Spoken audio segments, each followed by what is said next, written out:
There are 5 things to look for when choosing a paper pantograph. Let's take a look at what those are.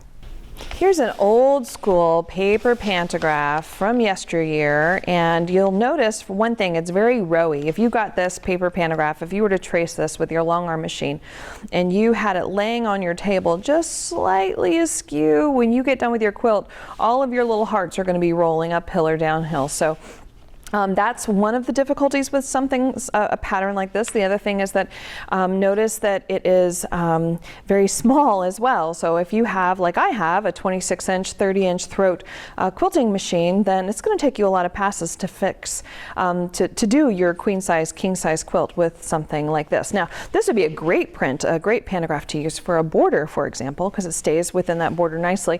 It's just not one I would select to do an all-over edge-to-edge pantograph. So let's take a look at some newer style pantographs and what to look for. So here's one I just got out of the package. So it's, 14 foot long. So I've got it rolled up here so you can see things a little bit better. Notice that there's a thumbnail here so that you can see what it looks like when it's stacked up with its neighbors.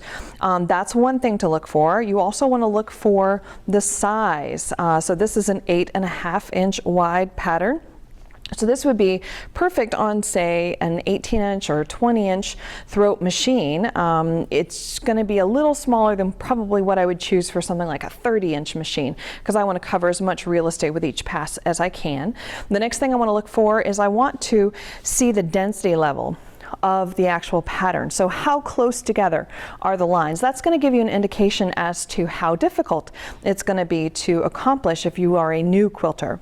You also want to look for ghost lines. So if you see the center part is a dark black, you've got a ghosted row with a skinnier line, a light gray line up here, and you've got a skinnier light gray line down here. That just allows you to better realign for the next row. So you definitely want a ghost row, and you want to be sure that your pantographs interlock and kind of tuck into each other, and that'll avoid that rowy look. Let's take a look at some really good beginner pantographs, and these are little shorties that I have. So I've just cut them. These aren't the actual length you would use on your machine. So let's take a look at this one. Is really great for beginners. This one's called Bolero. It's 11 inches tall, and it'll give you an indication at the top of what that looks like. But look at how the lines are kind of apart from each other, and there's no real sharp points. They just kind of maneuver and wiggle around. Really good one for a beginner.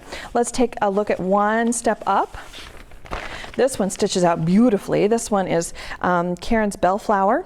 So this one's a little more complicated, right? Because the lines are a little closer together, and they also cross over each other. So I wouldn't call this a beginner pantograph, but it's certainly beautiful. When you have your sea legs about you and you're feeling a little more adventurous, try out something like this, because it stitches out absolutely gorgeous on the quilt. And the other one I want to show you is one of my favorites from one of my favorite designers. And this one is Oh My Feathers, and this is from Lisa Kaye. This one is a 12-inch pattern. But again, look at how this one is a little bit closer, so it's not going to be for, your first day with your long arm machine, but you'll get there pretty quick, and this gives a gorgeous undulating feather look across your quilt. It's absolutely gorgeous stacked up. So choose your pantographs carefully. Make sure that you have those elements that we talked about, and make sure they're the right density level for the skill level that you're currently at. We have a number of great paper pantographs for you to choose from over at quiltedjoy.com.